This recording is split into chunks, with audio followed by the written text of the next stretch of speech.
Assalamualaikum warahmatullahi wabarakatuh. Di sini saya akan mempresentasikan tugas UTS mata kuliah perancangan sistem berorientasi objek dengan tema yang saya buat.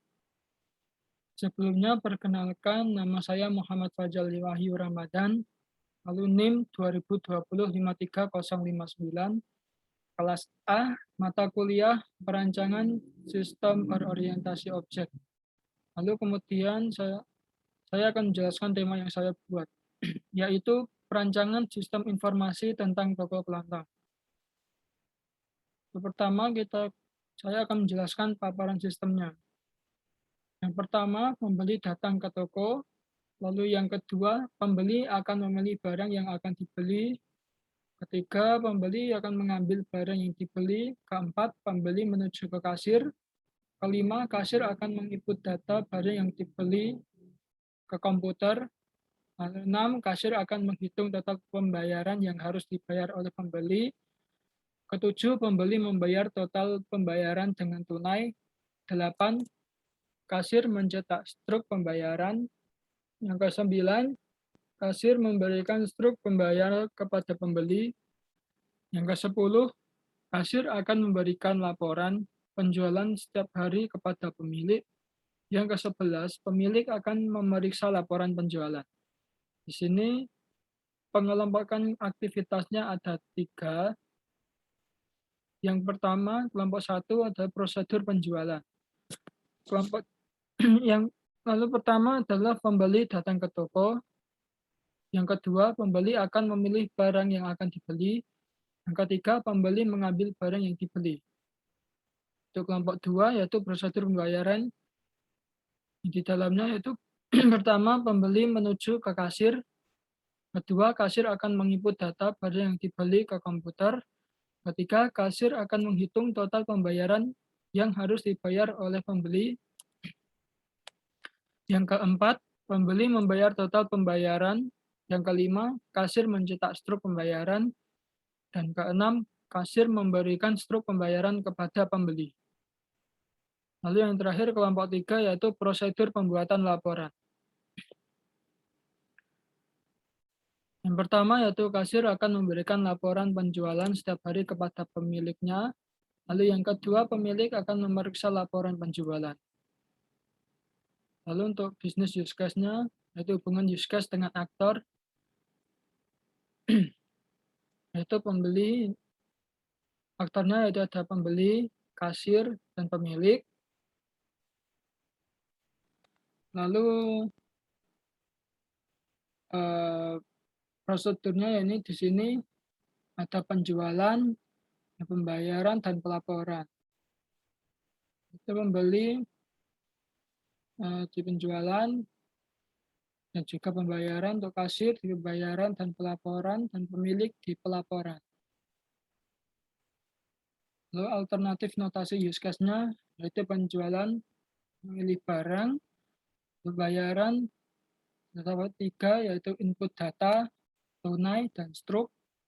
Lalu untuk pelaporan terdapat 2 yaitu membuat laporan dan memeriksa laporan. Lalu alternatif diagram use case-nya yaitu sini ada pembeli, aktornya pembeli, kasir, dan pemilik. Sini terdapat 6 prosedur.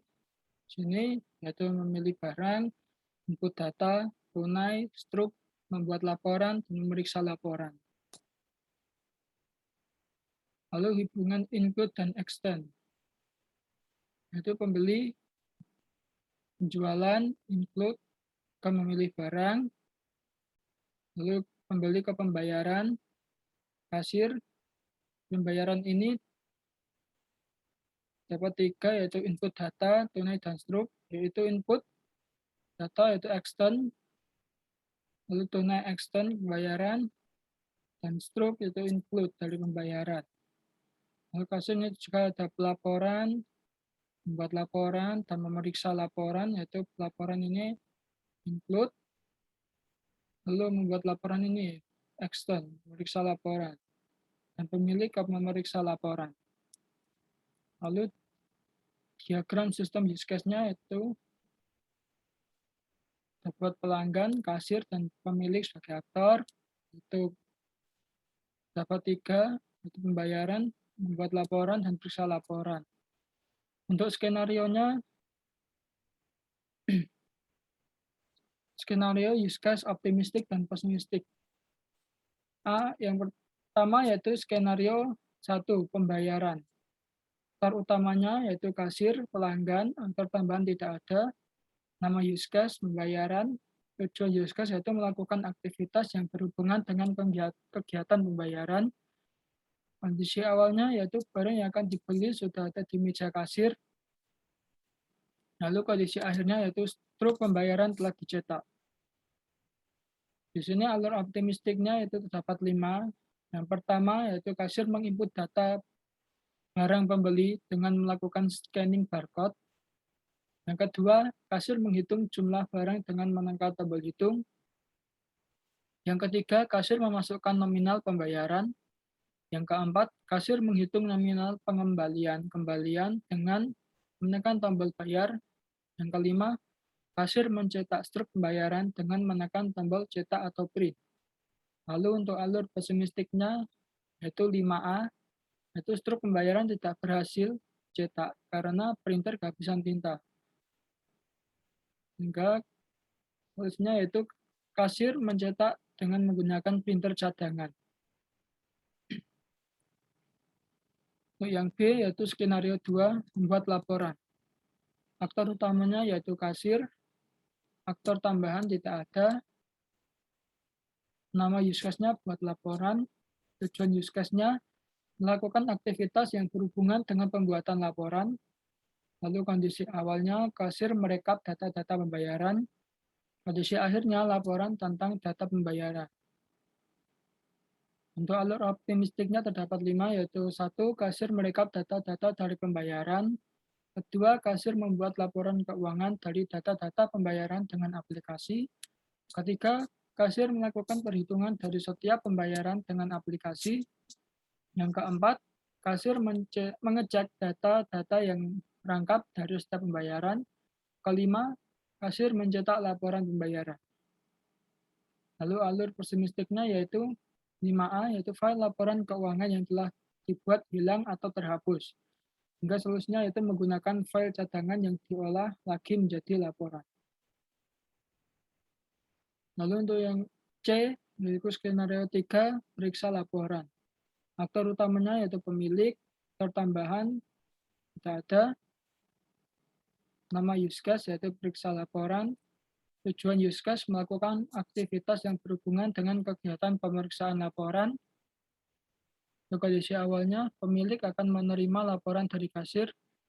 Kondisi akhirnya, yaitu pemilik melakukan verifikasi laporan dari kasir. Untuk alur optimistiknya, pertama yaitu pemilik akan mengecek data pembayaran.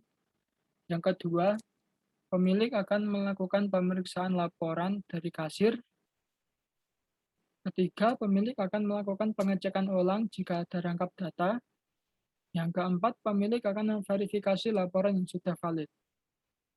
Lalu untuk alur pesimistiknya yaitu 3A, yaitu laporan yang sudah dibuat terjadi rangkap data, mengubah file, lalu solusinya yaitu mengubah file dengan cara memecah file agar tidak terjadi rangkap data. Mungkin sekian yang dapat saya sampaikan. Wassalamualaikum warahmatullahi wabarakatuh.